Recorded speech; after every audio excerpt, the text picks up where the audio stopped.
semuanya, kami dari kelas 11 ingin menjelaskan tentang dampak penjajahan terhadap negara koloni, khususnya dampak urbanisasi dan pertumbuhan kota, serta dampak sosial dan budaya. Sebelum itu, izinkan kami memperkenalkan diri kami masing-masing. Kenalkan, nama saya Asti Sulastri. Nama saya Widya Kalista Putri. Nah, melalui video ini, kami sangat berharap penjelasan yang kami sampaikan dapat membantu memahami bagaimana kolonialisme membentuk perkembangan kota, masyarakat, dan budaya di Indonesia. Teman-teman tahu gak sih apa itu urbanisasi dan kenapa urbanisasi muncul pada saat masa kolonial? Sini aku kasih tahu. Jadi, urbanisasi adalah perpindahan penduduk dari desa ke kota. Dan kenapa itu muncul pada saat masa kolonial? Nah, di masa kolonial ini, urbanisasi mulai meningkat karena adanya perubahan besar di bidang pertanian dan perkebunan. Perluasan lahan, pertanian, dan industri perkebunan membuat tenaga kerja naik. Sementara jumlah penduduk di desa juga semakin banyak. Akibatnya, daerah pemukiman menjadi meluas dan banyak masyarakat yang sudah mulai berpindah ke wilayah-wilayah yang lebih berkembang. Untuk mendukung aktivitas ekonomi ini, pemerintah kolonial mulai membangun berbagai fasilitas transportasi seperti jalur kereta api yang dibuat untuk mempermudah pengangkutan hasil perkebunan dari pedalaman ke kota-kota besar. Lalu ada juga jalan raya pos yang membentang dari kota Anyar sampai Panarukan.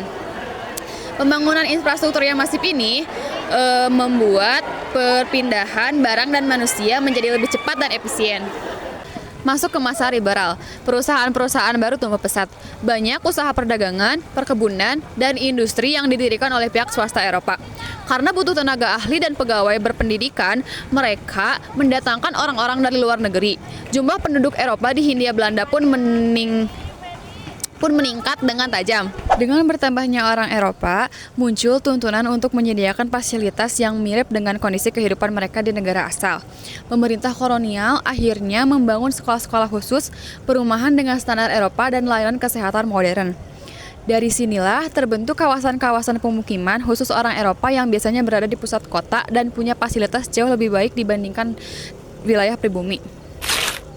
Di sisi lain, masyarakat pribumi mulai banyak yang pindah ke kota karena alasan ekonomi. Lahan pertanian makin sempit, jumlah penduduk meningkat, dan kemiskinan di pedesaan meningkat. Kota-kota besar dianggap sebagai tempat yang menjanjikan karena adanya lapangan kerja baru, terutama di bidang industri dan perkebunan. Contoh paling jelas adalah Surabaya. Pada akhir abad ke-19, Surabaya tumbuh menjadi kota industri dan perdagangan yang maju.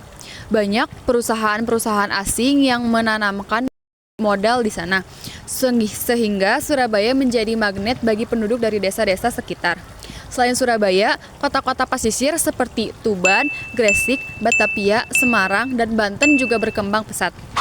Pertumbuhan ekonomi juga mendorong lahirnya kota-kota baru di pedalaman, seperti Bandung, Malang, dan Sukabumi. Kota-kota ini berkembang karena adanya perkebunan besar, iklim yang sejuk, dan lokasi yang strategis.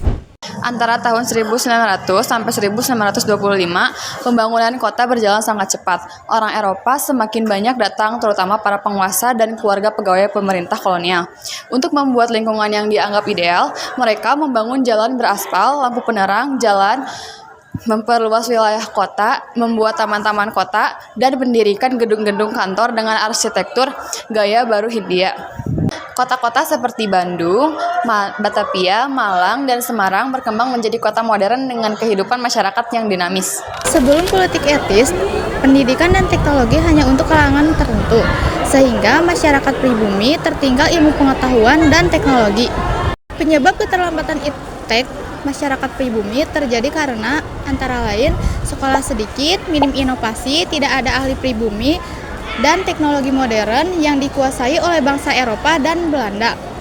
Kolonial memperkenalkan teknologi modern seperti kereta api, kapal uap, irigasi, pupuk, radio, telepon, dan persenjataan.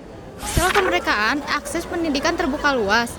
Indonesia menjadi lebih maju sehingga masyarakat Indonesia mempelajari teknologi modern dan perkembangan iptek semakin meningkat.